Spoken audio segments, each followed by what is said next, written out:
형의 유서에는 이렇게 쓰여 있었다.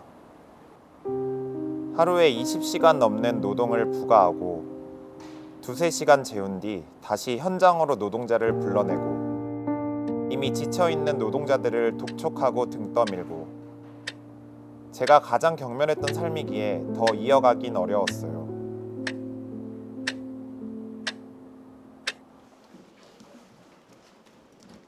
(70년간) 유지되어 온 낡은 틀을 깨고 새로운 근로시간 패러다임을 구축하고자 합니다.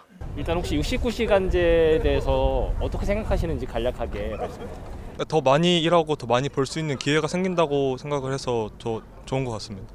그 원하는 사람 입장에서 되게 좋을 것 같은데 일단 워라밸을 추구하는 문화가 좀 많다 보니까 진짜 이거는 극명하게 갈릴 것 같다는 생각입니다. 현실적으로 이루어지지 잘 않을 것 같은 그런 느낌이 많이 들었거든요. 정책에 정해진 거랑 이게 아무래도 현실에서 실제적으로 이루어지는 거랑 아무래도 괴리감이 좀 있지 않을까라는 생각이 듭니다. 현실적으로는 어려운 점이 많은 것 같아요. 일만 더 많이 하고 결국에는 뭐 그게 임금이나 휴가로 보상이 되지는 않을 것 같다라는 생각입니다.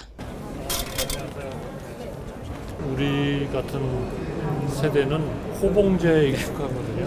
또 우리 청년들이 그런 성과급이나 이런 것들을 좋아하니까. 요새 MZ 세대들은 뭐 부회장 나와라, 회장 나와라, 뭐 성과급이 무슨 근거로 이렇게 됐냐라고 해서 권리의식이 굉장히 뛰어나다. 이건 세대의 문제는 아니죠. 권리의식이 높은 거는 무언가들을 주장해도 보장받을 수 있는 위치에 있는 사람들이 하는 거지. 그게 어떻게 MZ세대라고 말할 수 없고 하청업체, 뭐 재하청업체 이런 분들이 누가 그 노동시간이나 나의 권리를 주장할 수 있는 어떤 노동자가 몇 명이나 되겠어요. 그런 분들이 보통 간과하시는 거는 일자리의 질에 따라서 그런 시간이 보장받을 수 있는 사람들과 그렇지 못한 청년들이 나뉘어진다라는 거죠.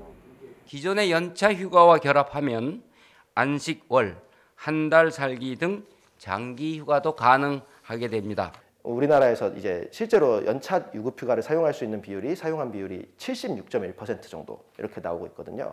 근데 76.1%라고 하면은 기본적으로 15일씩 부여되는 연차 유급휴가 중에서 대략적으로 한 11일에서 12일 정도를 사용했다라고 보면 되는 상황인데, 그러면 이미 남은 3, 4일 정도를 왜 못 쓰냐라는 질문이 되게 되는데, 그 질문에 대해서 대부분의 사업장에서는 사업장이 인원적인 여력이 없고 업무량이 많다 보니까 사용을 하고 싶어도 사용을 할 수 없다라는 결론에 이르게 됩니다.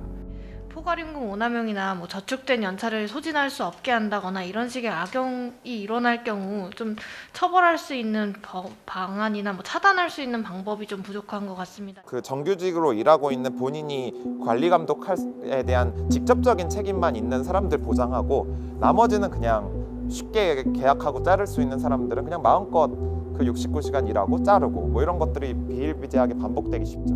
악용을 한다라고 맘먹으면은 근로자를 1년짜리 근로자를 기간제 근로자로 채용을 한 다음에 연 단위로 해서 69시간으로 앞에 예를 들어 한 3, 4개월 정도를 몰아놓고 이 사람에게 뭐 예를 들어 어떤 뭐 권고사직이나 이런 처리를 하게 돼서 3개월, 4개월 만에 사람을 바꾸고, 그리고 1년 단위 근로자를 다시 뽑아가지고 하면은 그 사업장은 이론적으로는 69시간씩 계속 일을 할 수 있는 사업장이 되는 거거든요. 그런 부분에 대해서 악용할 수 있는 여지에 대해서는 저희가 좀 충분히 검토를 해봐야 된다고 생각합니다.